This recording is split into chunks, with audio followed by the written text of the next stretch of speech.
noite a todo mundo, seguidores, amigos. Primeiramente, desculpem, no final de semana passada eu não consegui postar a sequência do Crime Total, que é a novela do Hélio de Soberal que eu estou não radiofonizando, mas estou narrando, né? Até cabe aí uma explicação porque que eu optei pelo formato narração em vez do formato radiofonização. É porque o Crime Total da série Espectro, primeiro, como eu disse na vez passada, ele não foi radiofonizado na Rádio Nacional, então me pareceu adequado fazer uma simples narração. É uma história bem pesada, bem interessante, basicamente uma história de um assassino serial, tem seu toque de sobrenatural também, como vocês vão ver. Então vamos lá para a segunda parte de Crime Total. O Homem das Luvas Brancas. Era um sábado por volta de meia-noite em Sandy-on-Blackwater. A noite estava fria e nevoenta. Na beira do canal, as casas velhas da localidade debruçavam-se sobre as águas negras, como se quisessem varar o nevoeiro e penetrar nos segredos do rio. Mais adiante, onde o Blackwater se tornava mais largo, junto à ponte de Sandy Center, namorados se beijavam e trocavam juras de amor. Os rapazes eram soldados do quartel de Heathworth e as moças empregadas domésticas das proximidades. Em Main Road, no coração de Sandy, a cervejaria de Leona Banning, cuja tabuleta de ferro fundido anunciava The Wessex Arms, estava bastante concorrida, apesar da agressividade do inverno. De vez em quando, um bêbado saía pela porta de vai-e-vem e afastava-se, cantarolando pela calçada deserta. À passagem do homem, a luz amarela do bar projetava-se no nevoeiro, como um feixe de raios laser. Main Road era uma artéria larga, de amplas calçadas, bordada por casas baixas e cinzentas, a maioria no estilo elisabetano. Na esquina de Commercial Street, a mais próxima da cervejaria de O'Bannon, um homem alto e magro esperava cosido com a parede. Sua figura negra confundia-se com as sombras de um portal e só se tornava visível quando ele erguia a mão, enluvada de branco, para levar o cigarro à boca. Vestia um grosso capote preto e tinha um chapéu de feltro da mesma cor desabado sobre os olhos. E esperava. Daí a pouco, outros dois vultos alegres saíam pela porta de The Wessex Arms e faziam a luz amarela saltar para a calçada. Era um casal excêntrico. O homem parecia jovem, tinha costeletas negras e vestia-se como um lenhador. A mulher, mais velha do que ele, usava um costume vermelho espalhafatoso e fazia tilintar dezenas de joias falsas distribuídas pelo corpo. "Vamos para minha casa?" perguntou, dando o braço ao rapaz. "Não. Já lhe paguei as bebidas. Agora deixe-me em paz. Minha mulher está me esperando para jantar." A dama de vermelho deu uma risada e afastou-se alguns passos, pondo as mãos na cintura. O bêbado cuspiu para a sarjeta e foi-se embora, cambaleando, na direção da ponte que comunicava com o Grand Veld. Imediatamente, o homem das luvas brancas destacou-se das sombras do portal e ergueu uma das mãos. A luva de sua mão esquerda desenhou arabescos no ar. "Alô, belezinha?" Sua voz era baixa, de falsete, mas foi ouvida pela mulher. Ela hesitou, olhando para a estranha figura que lhe acenava amigavelmente. Depois, sorriu e adiantou-se alguns passos, girando a bolsa nas mãos. "Alô, simpático, você me paga um drink?"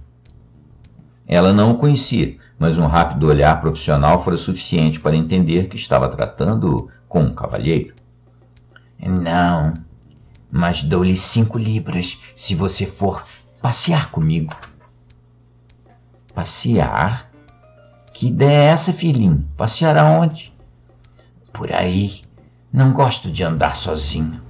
A noite está fresca, mas seca. Podemos ir até King's Piper e voltar." "A pé?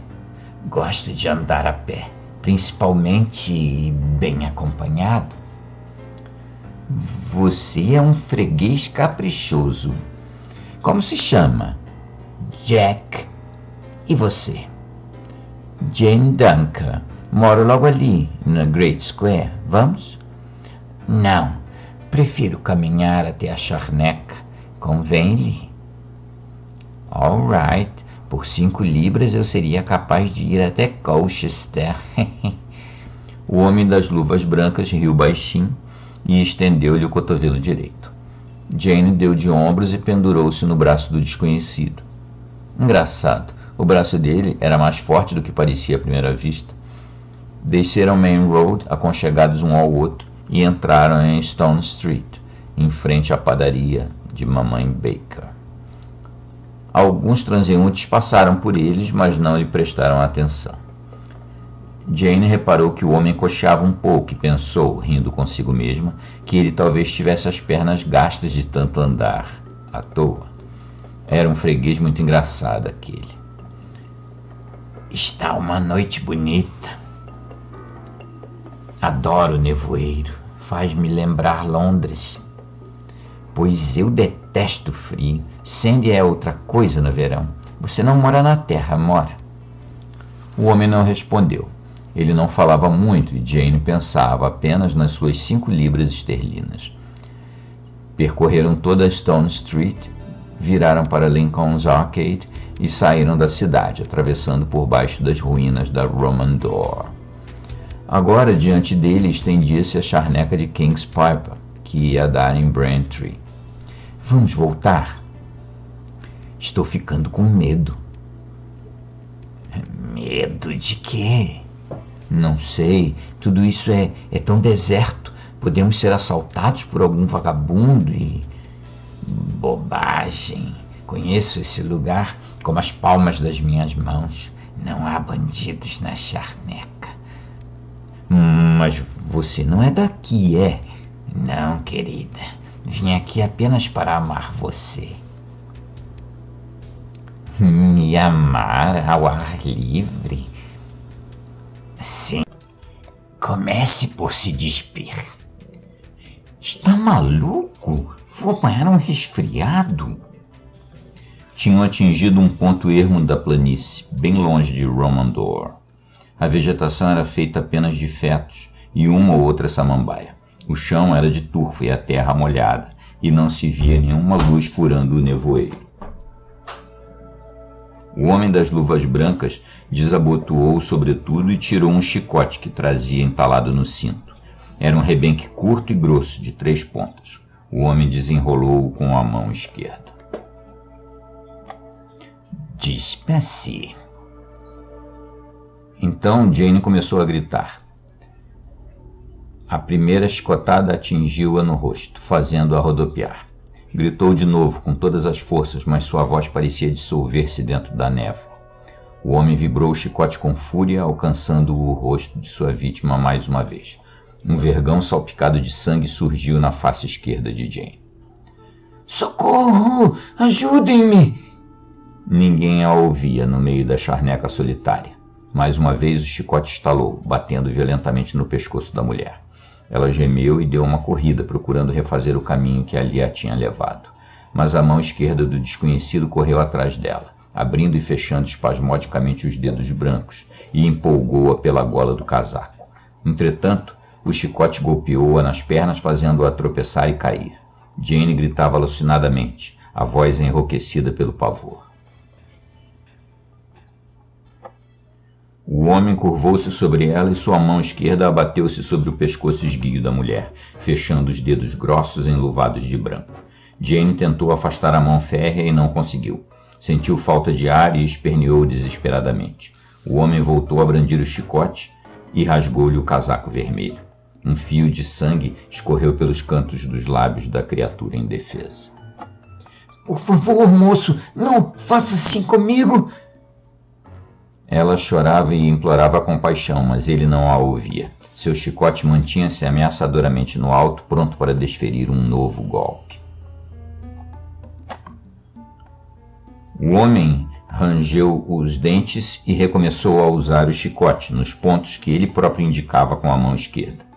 Uma lambada violenta cortou os seios da mulher, fazendo o sangue aflorar a pele. Jane gritou outra vez e tentou levantar-se. Com a dor, a mulher caiu de bruços. Não faça isso, moço. O senhor não tem motivos. Cale a boca. Vire-se para mim e fique de joelhos. Você tem que me pedir perdão por todo o mal que me fez. Aquele homem era um louco. Jane sentiu-se perdida. Pensou na morte de Mrs. Cynthia MacBridge, um crime ocorrido em Sandy na semana anterior, e perguntou a si mesma se não seria aquele o assassino. Mrs. MacBridge fora estrangulada por um demente. Não devia haver muitos loucos na localidade. De joelhos, peça-me perdão, mamãe. Noutras circunstâncias, a cena seria ridícula. Naquelas, era profundamente dramática. Jane pôs-se de joelhos e obedeceu. Perdão, meu filho, perdão. Outra chicotada atingiu-a na boca, fazendo novos fios de sangue escorrerem pelo queixo. Jane caiu de lado, entonteada. Depois, lançando mão das últimas reservas de energia, voltou-se a ajoelhar, implorando piedade. Mas o chicote desceu sobre seu pescoço, cortando-lhe as palavras na garganta. A mulher voltou a gritar. Sua voz cansada não ia além de um murmúrio. O homem, excitado à vista do sangue, abria e fechava espasmodicamente os dedos da mão esquerda, que pareciam ansiosos por se fecharem em torno da garganta da mulher. Súbito, ele deu um grito e amiudou os golpes do chicote, ferindo a carne branca em todas as partes do corpo. Jane gorgolejou qualquer coisa e caiu de costas na terra úmida que se tornava avermelhada, manchada pelo seu próprio sangue. A mão esquerda do homem fazia sinais cabalísticos no ar, apontando as partes do corpo ainda não atingidas. E ele continuou batendo, batendo, batendo, como se fosse um robô dedicado apenas à destruição. O corpo de Jane já estava reduzido a uma massa de carne ensanguentada quando o criminoso se curvou sobre ele e voltou a estender a mão esquerda, enorme, com os dedos bem abertos como a garra de um grifo. Jane não teve mais forças para reagir. Os dedos brancos do homem rodearam seu pescoço magoado e apertaram-no vagarosamente, muito vagarosamente. Sem vergonha! Isso é para você aprender a tratar-me com um pouco mais de bondade. Bondade, entendeu? Todas as crianças precisam de bondade. O corpo desnudo de Jane serpenteou pendurado naquela mão poderosa e depois ficou imóvel. Lentamente, o homem retirou a mão do frágil pescoço esmigalhado e pôs-se de pé contemplando a sua obra. Em seguida, meteu o chicote no cós das calças, fechou o capote e passou a mão direita pela testa perolada de suor. Sua mão esquerda, satisfeita, repousava sobre o estômago. O homem estava exausto. Sem vergonha! Os anéis, as pulseiras e o colar de Jane cintilavam nos seus pulsos e no seu peito coberto de sangue. O homem ajoelhou-se na terra molhada, tomando cuidado para não sujar as calças, e recolheu as joias de fantasia, uma por uma, enfiando-as no bolso do capote. A seguir, olhou ao redor para ver se não esquecera alguma coisa. Não deixara nenhuma pista. Levantou-se, respirou fundo e começou a andar apressadamente pela charneca na direção da Roman Door. O cadáver de Jane ficou estirado no solo, os olhos abertos e vidrados, a língua roxa aparecendo entre os dentes brancos. Uma hora depois, por acaso, um velho habitante da charneca passou por aquele atalho e viu o corpo que branquejava entre os pedaços de turfa. Também viu o sangue gotejando dos horríveis ferimentos. Nossa, mãe do céu! Sem tocar em coisa alguma, o vagabundo arrastou o reumatismo até Sandy e foi bater à porta da delegacia local, em Harvest Square. O chefe de polícia, inspetor Michael Graves, não estava na delegacia, mas foi avisado em sua residência pelo telefone e levantou-se da cama vestindo a farda azul. 15 minutos depois, um jipe da polícia estadual levava um grupo de homens sérios até a charneca de Kings Piper. E o inspetor Graves viu-se a braços com um grande mistério que aumentava de proporções numa localidade ordeira e pacífica como sempre fora Sandy on Blackwater.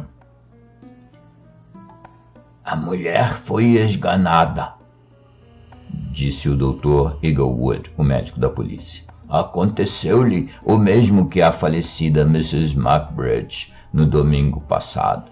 Essa moça também foi serviciada brutalmente. Eu diria que o anormal usou um chicote. A bolsa de Jane Dunker estava caída próxima do corpo, ao lado de suas vestes rasgadas. O inspetor Graves examinou-a e não teve dificuldades em estabelecer a identidade da vítima. Uma prostituta, senhores. Será o mesmo, o estrangulador? Já não entendo mais nada. Eu estava certo que o assassino de Mrs. Macbridge tinha sido o marido. Também eu, resmungou o Dr. Inglewood. Também eu estava certo disso, principalmente porque o velho se machucou nos pulsos.